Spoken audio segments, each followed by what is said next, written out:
Сэлэнг аймаг Монгол орны нутгийн хойд хэсэгт орхон сэлэнгийн сав газрын дунд зэргийн улс бүхий 41.2 мянган дөрвөлжин километр нутаг дэвсгэр эзлэн оршдог аймаг юм а. Аймгийн төвөнд Сүхбаатар хот, нийслэл Улаанбаатар хоттой төмөр зам болон асфальтын хочилттой замаар холбогддог ба нийслэлээс 321 км зайтай оршино. Сэлэнг аймгийн нутагт төмрийн үйлдвэрлэл, цэрэг зэвсгийн үйлдвэрлэл, газар тариалан эрт дээр үеэс эрхэлж байсан улмар бий. Сэлэнг аймгийн эртний Монголын их хаад, Амбгай, Хотол, Хабуул, Исүүхэ хаад баатруудын унган нутаг юм а. 1921 онд Атрын хувьсгалын анхны ялалт энэ сайхан нутагт бол Шивэх ягт Шаамрын шар тухай улаан бургас ханын хүндийн тулалдаанууд түүхэнд тэмдэглэгдэн үлдэж ардын журамт зэргийн байрлаж бүтэц зохион байгуулалтаа шийдвэрлэж байсан ханын хүндийн номт ирээн арал алтан зэрэг түүх соёлын дурсгал газрууд олон бий. 1931 онд газар тариалангийн аймаг нэртэйгээр байгуулагдаж 1934 онд ард түмний хүсэл дээр Сэлэнг аймаг гэж нэрлэжээ. 1959 онд Атрын анхны аянаар Сүхбаатар хотын залуучуудын нэрэмжит цоо шинээр байгуулагдсан Зэлтэр сангийн аж ахуй 15 мянган га атар газар эзэмшихээр төлөвлөж 31 гинжит трактор, 6 белорус трактор, 2 шатхуун зөөх машинтай ажиллаа эхэлж 16 мянган га атар газар хагалж 848 мянган гад буудай тариалж гаагаас 11.7 центнер ургац авсан түүхэн баримт сангийн аж ахуйн 1959 оны тайлан балансад бичигдэн үлджээ. Атрын 2 дугаар аянд зөрүүлэгдэж бэлтгэгдсэн мэрэгжилтэнтэй. Тэгээд 1976 оны Монгол Ардын хувьсгалт намын төв орооны 4 дугаар бүгд төрдөр Атар газар эзэмших 2 дугаар аяныг өрнүүлэх тухай шийдвэр гарсан. За энэ шийдвэрийн дагуу 1971 онд хөдөө аж ахуйн дээд сургуулийн агрономи ангид би анх хэлсчээлээ. Тэгэхээр улсын орныг олон жилийн төлөвлөгөөтэй хөгжүүлдгийн үлгэр дуурайдал бол эндээс харагдаж байгаа маа. Одоо би одоо Сэлэнг аймагт хөдөө аж ахуйн дээд сургуулийг төгсөж ирснээс хойш 41 таврынхаа тариаг тарих гээд зогсож байгаа агроном хүн байна. За ер нь бол дэлхийн хуураас л айхтар нөлөөлсөн. За ер нь хөрсний үржил чимийн хөвдөч хөрс тэр үеийг одоо их ядуурсан. За байгаль цагуурын нөхцөл байдлын хөвдөч бол одоо гангийн давтамж их өөрчлөсөн. За 70-аад 80-аад оны үед бол одоо үндсэндээ 10-аад жилд нэг удаа ган таардаг байсан бодвол одоо энэ сүүлийн жилүүдэд бол ерөөсөө 2-3 жилд ган тохиолдох ийм хэмжээний болсон. Тэгэхдээ ер нь энэ гангийн давтамжийг давах боломж Монголын тариаланчдад байгаа юу гэвэл байгаамаа. Ер нь Монголын тариалангийн ирээдүй гарсан нь бол сүрлэн хөшлагтай тариал юм байна. Тэгэхээр сүрлэн хөшлагтай тариалантай болоход бол бидэнд бол ерөөсөө техник тоног төхөөрөмж бүх юм дутагдах юм юу ч байхгүй. Ганцхан малын тухай асуудлыг зохицуулж чадахгүй байгаа учраас бид бол сүрлэн хөшлагтай болж чадахгүй байна. Жишээлбэл миний 40 жил амьдарч байгаа номгоны сангийн аж ахуй, сайхан сумын номгоны сангийн аж ахуй гэж байлаа. За 26 мянган га эргэлтийн талбайтай 15 мянган толгой малтай байсан. За одоо тэр 15 мянган толгой малтай байсан нутаг дээр 88 мянган толгой мал байна. Тэгэхээр ийм байдалтай байгаа тохиолдолд бол тариалан сүрлэн хөшлагтай болно гэсэн бодлого байхгүй. За сая Монгол улсын саяхан Монгол улсын засгийн газраас тогтоож шийдвэр гаргаж Сэлэнгийн үндсэндээ бүх сумыг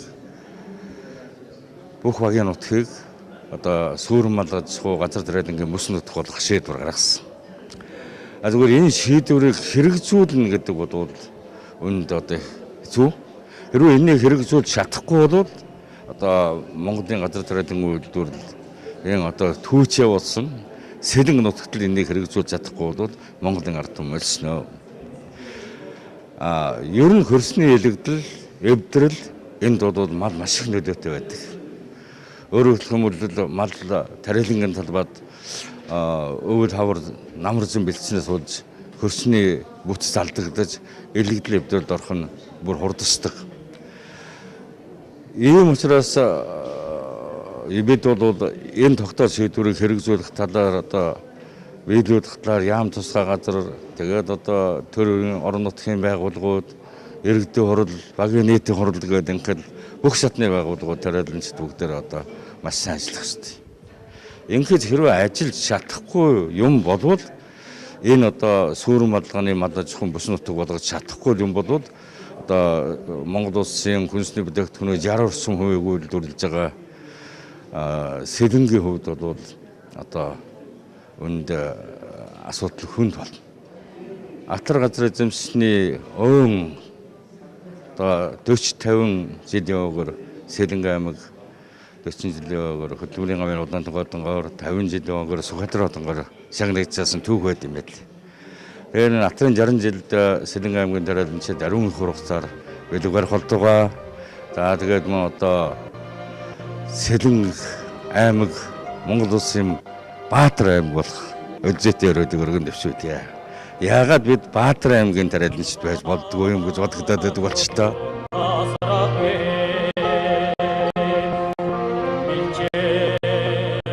Арх ус шамрын техник мэргэжлийн сургуульд өгсөн 30 залуу зөвлөлтийн 30 мэргэжилтэн 15 гэр 29 майхантай энэ ажлыг хийжээ. Тэд дурсамжиндаа бидэнд газар хагалж боловсруулах, тариа тарж ургуулах ямарч дадлага туршлага байхгүй нь гол бэрхшээл байсан. Зөвлөлт нөхдийн сэтгэл харамгүй тусламжийн ачаар газраач техникэж мэддэг болсон. Монгол залуусын хатуу жил төвчээр альва хийж бүтээх хүсэл тэмүүлэл эр зориг их нэмэр болсон гэж онцлон тэмдэглэсэн байдаг. Атар газар эзэмшсэний 60 жилийн ог Сэлэнг нутгийнхан өргөн дэлгэр тэмдэглэж алдсан шаргалтах тариан талбайдаа аз жаргалтайгаар энэ оныхоо ажлыг эхлүүлэх бэлтгэлдээ гараад байна.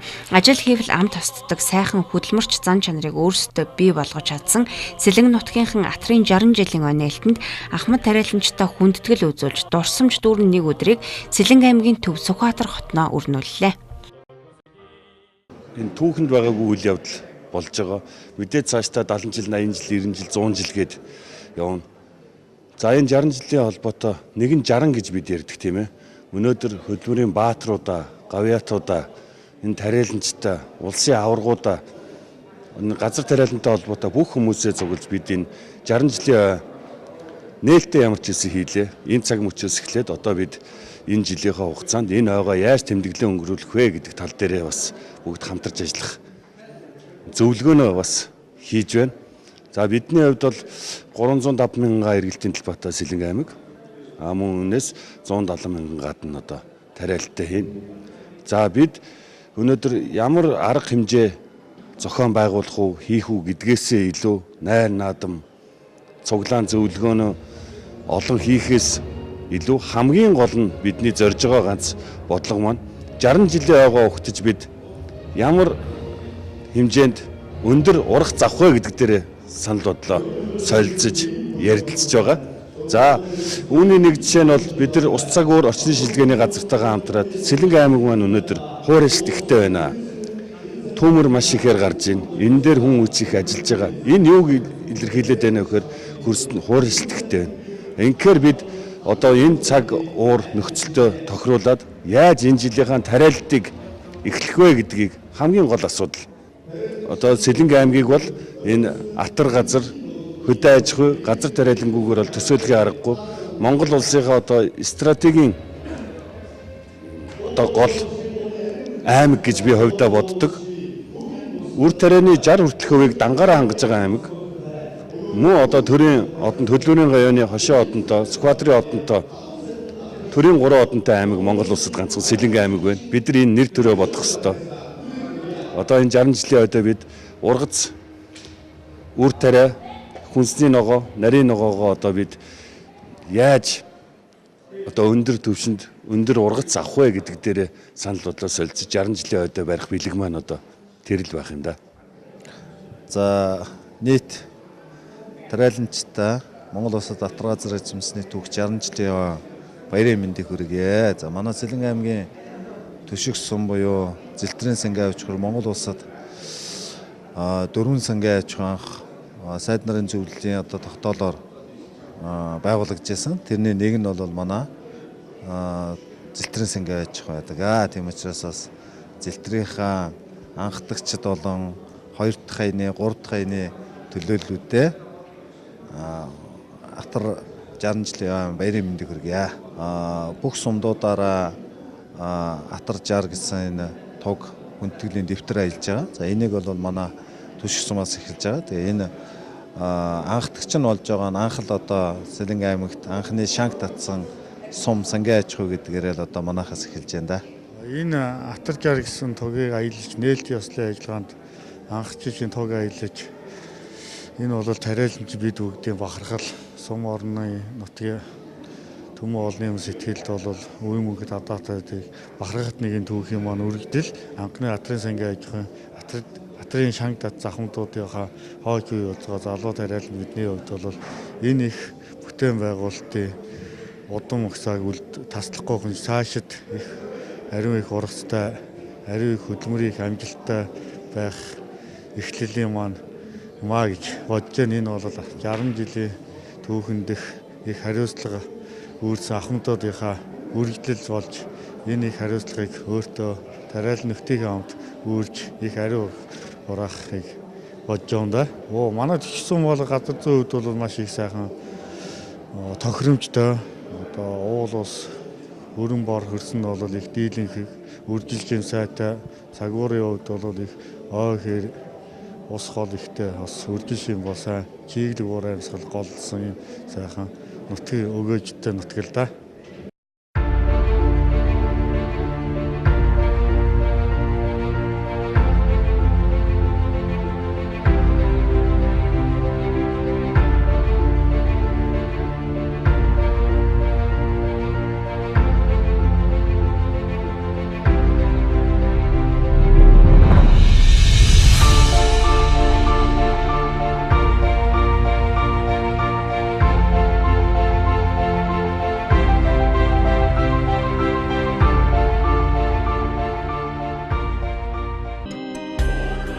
Энэ жил тариаланд уринш бэлтгэх, ургац хураалт бэлтгэсэн бүтээгдэхүүнээ борлуулахад хамтарч ажиллах арга хэлбэр, төр засгийн дэмжлэг тусалцаа хэрхэн үр дүнтэй ашиглах талаар бодлогоо тодорхойлж аймаг орон нутаг тариаламжтайгаа хамтран ажиллаж байна. Манай улсын хэмжээнд газар тариалангийн гол цөм нутаг болох Сэлэнгэ аймгийн тариаламжид 60 жилийн ага өргөн дэлгэр тэмдэглэн өнгөрүүлж байгаа. Газар тариалангийн бүх нутгийнхаа түүчэн олж ажиллах учиртай гэж хэлж байлаа. Ер нь бол Сэлэнгэ аймгийн хувьд бол газар тариалангийн үйлдвэрлэлийн Атрын шан татж игснээс хойш бол 60 жилийн өрөг үзэж байна. За энэ 60 жил бол Сэлэнгэ аймгийн одоо энэ сайхан онгон дагшаа өрсөн дээр Монгол Улсын өнцөг булан бүрээс залуус эвлэлдэн нэгдэж сэтгэл санаа урам зоригоо нэгтгэж энэ үйлсийн төлөө Сэлэнгэ аймагт ирж ажиллаж хөдөлмөрлсөн байгаа. За энэнийхээ үндсэн дээр одоо энэ хамт олон энэ Сэлэнгийн үеийн сангийн аж ахуйнаар энэ Сэлэнгийн сумууд үүсэн бий болж энэнийхээ үжээр соёл, иргэншил, боловсрол, сургууль цэцэрлэг харилцаа холбоо үүсээд өнөөдрийн энэ төвшөнд хүрсэн байна. Тэгэхээр Атрын энэ ой бол Сэлэнгэ аймгийн түүхэнд бол тодорхой үүрэг хариуцлага хүлээж байгаа юм аа.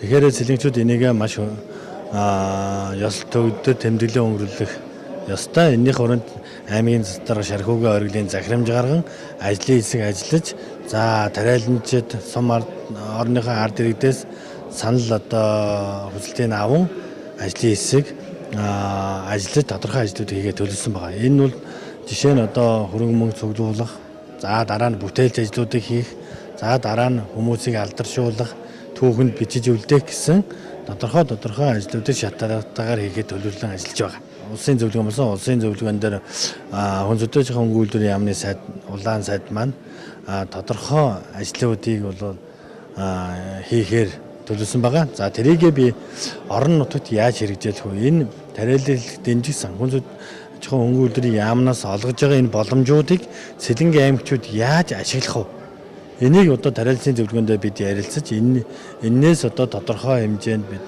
хүртэх боломжийг одоо энэ тариалантай олгохыг мэдээллийг түгээгээд ажиллаж байна. Тариалангийн бүс нутаг 131-р тогтоолоор засгийн газар баталсан байгаа. Энийний дагуу бид сая мастихаан зөвлөгөөний хийсэн. Энд бол манай 17 сумтай энэний 16 нь орсон. 56 багийн 44 нь орсон байгаа. Тэгэхээр Сэлэнгэ аймаг бол бүхэлдээ газар тариалангийн бүс нутаг. Энэ бүс нутагтаа бид нар бол цагуурын энэ хөвсөн өөрчлөгдөж байгаа энэ нөхцөлд одоо бид ямар тариалан гэрхлэх үү гэдгээ одоо шийдэх хэрэгтэй гэж бид нар бол төлөвлөж ярьж байгаа. Яагаад гэвэл Өнөөдөр бид нэр зарим нь буудаага тарьж яхад зарим нь малынхаа тэжээлийг тарьж боломж бас бидэд байна. Энийгээ бид нар олон түмэндээ хөргөж сурчлах сэлгээнд тэжээд болон бусад урамлуудыг оруулахын ажлыг бас тариаланчтай хамтран ярилцж байна. Ялангуяа манай Сэлэнгэ аймгийн тариаланчид бол энэ 60 жилийн түүхэнд бол одоо газар тариалан эдийн засгийн хөгжихэд бол одоо онцгой хувь нэмээр оруулсан ийм хүмүүсээ гэж одоо миний хувьд ойлгож явдаг. За миний хувьд бол одоо Атрын 2 дугаар аянаар анги хамт олноороо тухайн үеийн найранд сангийн аж ахуйг Сэлэнгэ аймагт байгуулагдж хахад одоо анхных нь одоо харагдаж хамгаалчнаар илгээлт авч анги хамт олноор ажил хэлбэрээ гаргаж хийсэн юм түүхтэй. Тэгээ одоо газар тариалангийн салбарт өнөөдрийн байдлаар одоо Атрын 1-2 дугаар аяны жилийн үеэд нийтдээ 40 гаруй жил одоо ажиллаж байна. Тэгээ ялангуяа манай Сэлэнгэ аймаг Төвнөтөр манай цагаан урсан бол одоо газар тариаланд бол одоо үнэхээр одоо онцгой тийм одоо түүхийг бүтээлцсэн ийм одоо хөдөлмөрийн хамт олон байдаг шиг гэж ойлгодог. Ер нь бол манай Сэлэнгэ нутаг Төвнөтөр цагаан уурын одоо хөрс шороо тэр нутаг бол Монгол орны хувьд одоо газар тариалан ирэх хамгийн одоо бололцоотой ийм газар юм а гэж би ингэж ойлгодог. Төвний дотоос тэнд ажиллаж байгаа хөдөлмөрийн хамт олон бол бас онцгой одоо ийм хүмүүс байдаг. Тэгээ үнэхээр одоо тэр газар тариалангийн төлөө одоо цаг наргүй одоо ажиллаж ингэ сурсан ийм хүмүүс байгаа. Одоо үеийн хүмүүс. Тэгээ энэ уламжлал нь бол одоо хадгаж үлдсэн учраас өнөөдөр бол газар тариалангийн уналтын хүн жилүүд ч гэсэн одоо манай Сэлэнгэ нутаг Төвнөтөр манай цагаан урсмын тариаланчид бол одоо тариалангийнхаа салбарыг одоо авч үлдсэн ийм баяатай хүмүүс гэж өнөөдөр ойлгож байгаа. Бид нар одоо бас манай тариаланчид ялангуяа манай Сэлэнгийн тариаланч, цагаан уурын тариаланчид газар тариалангийн түүхэнд одоо онцгой амжилтуудыг бүтээж исэн ийм одоо амжилтууд нь одоо бас бахархал болж үлдсэн. Ялангуяа манай цагаан уурсан бол одоо гаагаас одоо 27-оос дээш центнер ургацыг одоо хурааж авч одоо улсын хэмжээнд авч байгаа өндөр ургацыг нийтдээ бараг Сэлэнгэ аймгийнхаа нийт ургацын бараг 40% хурааж ирсэн ийм он жилүүд бий. Тийм учраас одоо энэ одоо онцгой одоо бас амжилт гэж ингэж үздэг. Тэгээд энэ манай цагаан уураас бол одоо олон сайхан газар тариалангийн салбараас одоо хөдөлмөрийн баатрууд, авиатууд, хөдөлмөрийн авраг хамт олнууд одоо тодорч төрөн гарсан аймаг банихад одоо газар тариалан бол үнэхээр одоо төвчэн болж ингэж явж байгаа аймаг гэж ингэж байна. Яг газар тариалангийн салбарт ажиллахад бол үнэхээр одоо хэдийгээр хүнд ч гэсэн бас одоо үнэхээр сайхан салбар.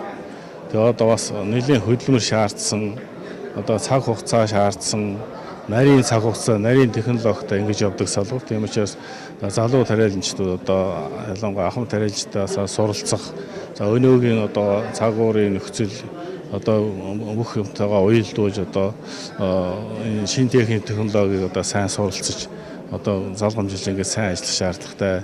Тэгээ сүүлийн үед бол ялангуяа залуу тариаланчдын залуу халаа бэлтгэх асуудал бол одоо ер нь манай төр засгийн анхаарал зайлшгүй байх шаардлагатай зүйл гэж ойлгож байгаа. Одоо ерөнхийдөө бол 40 гаруй насны тариаланчид газар тариалан суулгыг өнөөдөр дийлийнх нь авч явж байна.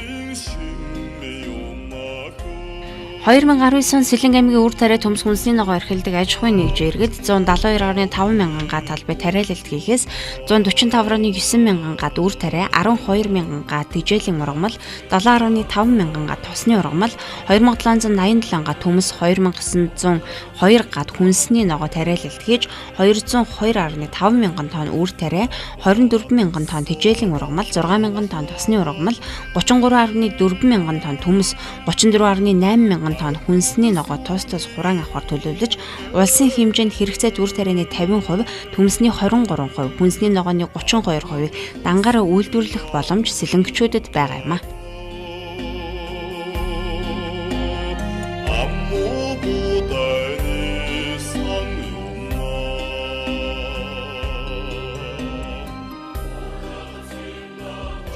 Тийм өнөөдөр тариалан зөвлөгөө маань 60 жилийн нээлттэйгээ хамтарч болж байна. Би энэ салбарт 40 жилд ажилласан байна, 60 жилийн. Янз бүрийн төвшөнд ажиллаа, яаманд ажиллаж байсан. цагаан тоон сангийн аж ахуйн ерөнхий инженер байлаа, аймгийн ерөнхий инженер байлаа, хөдөө аж ахуйн дарга байлаа. Бас одоо өөрөө бас тарианы компанитай ингээд үндсэндээ 40 жилд нь одоо энэ Сэлэнгийнхаа тариаланч алдарнуудтайгаа хамтарч ажиллаж байна. Манай салбар ер нь хамгийн сайхан нь хүн амынхаа хүнсийг үйлдвэрлэж байгаа.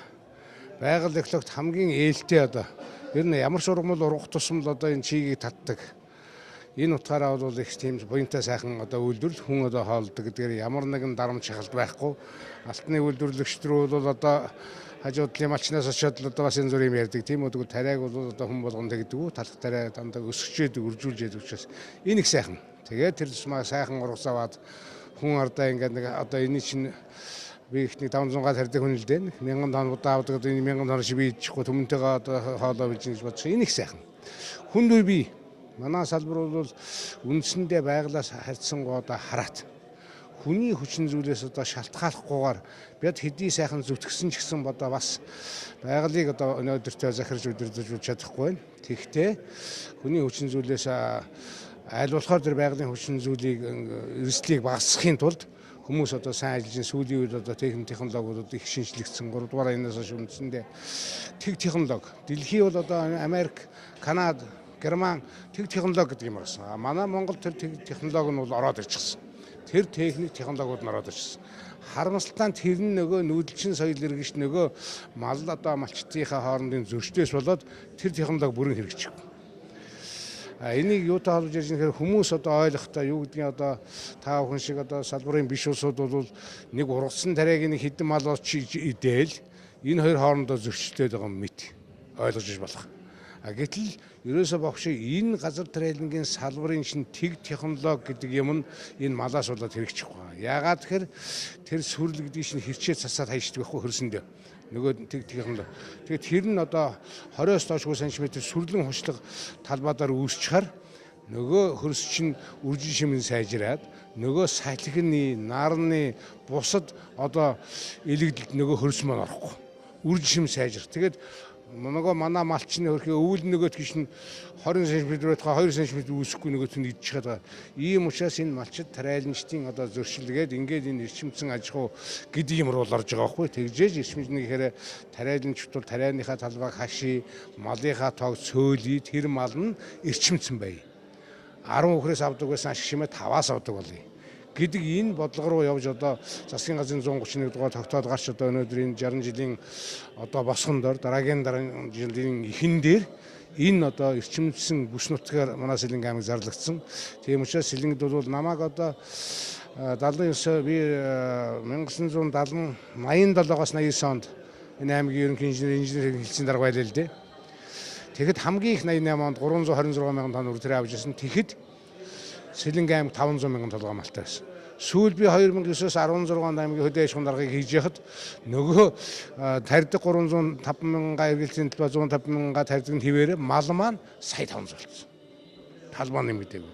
Тэгэд энэ одоо хүний хүчин зүйлтэй холбогдлолтой бэрхшээлүүд бол ямар нэг хэмжээгээр байгалийн бэрхшээлтэй зэрэгцэж одоо байна. Тийм учраас одоо бид нар бол тэр аль болохоор хүний хүчин зүйлийг нэмэгдүүлэх, байгалийн хүчин зүйлийг багасгах.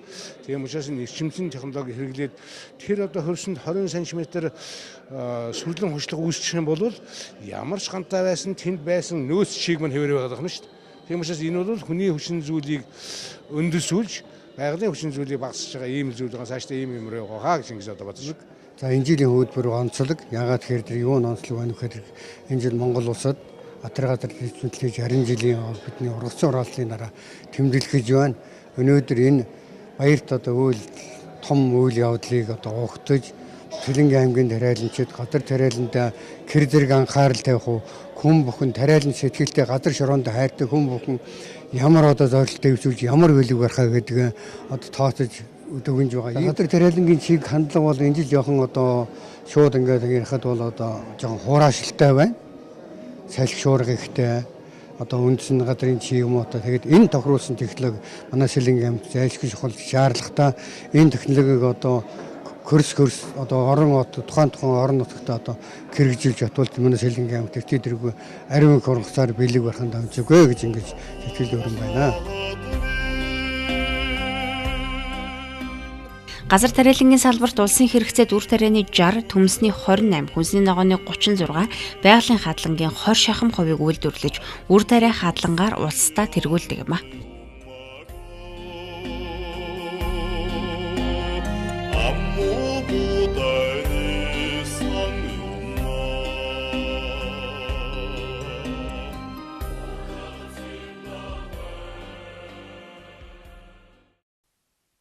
Ач холбогдол сүүлийн шин техник технологийн талаар сүүлийн үр ордоо богино хугацаанд одоо чанартаас аваас авах талаар үнэтэйсэнтэй зөвлөгөө өгч байна. Би хөдөлгөөс ингээ аж ахуй 72 онд эвлэгийн төлөөлөл илгээлтэй очиж хадлан тариа хоёрыг нэхэж явсан хүн. СК 5 трактор тариа хувааж МТЗ 50 трактор ХДБ дөрөв хадгалж ингэж дөрөв үйлрлийн ажил хийж явсан. Энэ хийж явсан хөдөлгөөний үнэлж улсын юм дөрөв удаагийн аврах. За ер нь би үндсэндээ 45 жил газар тариалан өвс садлан эхэлж байна л дээ. Одоо тариасан. Одоо бидний одоо миний дээр газар хагалж тариа тарьж явах үеийн тэр үеийн суу 21 СК 4 5 компаниар хуваадаг байсан. Тухайн үед бол уус гсан угадаг. Ер нь 22-оос 35 цент хүртэл авчихсан. За одоо тэр үетэй асуул өнөө үеийн техник хүчин чадал бол хэд 100% дахин нэмэгдсэн. Өдөр бүтээмж нь ихссэн. Үр дүн сайжирсан. Энэ 60 жилийн хугацаанд Сэлэнг аймаг одоо нийт 9 сая гаруй тонн одоо үр тариа хурааж авсан байт юм. Цаашдаа бид нар 60 жил энэ одоо хөрс одоо бүх юм ашиглажлаа. Одоо бид нар цаашдаа ер нь яаж энэ хөрсөө хамгаалж өшөө одоо өн утаанаар ашиглах ёстой гэдэг тал дээр бид нар бол олон улсын одоо тийм эдэм шинжилгээний хурлыг хийж бидэг цаашдаа энэ атрын энэ одоо ойгоод тэмдэглэх үеийнхээ үеинд одоо цаашдаа бид нар энэ газар тариалыг хэрхэн яаж хөгжүүлэх ёстой гэдэг чиглэлээр бас онол практикийн баг хурлахаар бид төлөвлөж байгаа. Энэ бол нэлээд хөрс хамгаалах болон одоо ер нь энэ чиглэлээр бол нэлээд олон эрдэмтэн мэрэгдэм бол оновчтой шийдлүүд бас гарах байх гэж боддог гэдгийг харж байгаа. 19 он 1 сарын 1-ээс эхлээд 12 сарын 31 хүртэл бол мэдээж Монгол улс тэр дундаа Сэлэнг аймаг бол энэ 60 жилийн ойгоор бол амьсгах ёстой. Яагаад гэвэл бид нар энэ Монгол улсын хоймор нутагт амьдардаг тэр дундаа төмс хүнсний ногооны одоо нэлээдгүй хувийг дан ганцхан Сэлэнг аймаг бэлтгээрээ бид бүдүүд бол энэ 60 жилийн ойг бол энэ Монгол улстай төдөг Сэлэнг аймаг нь манлайлан энэ одоо арга хэмжээнд оролцох ёстой гэж бодож байгаа.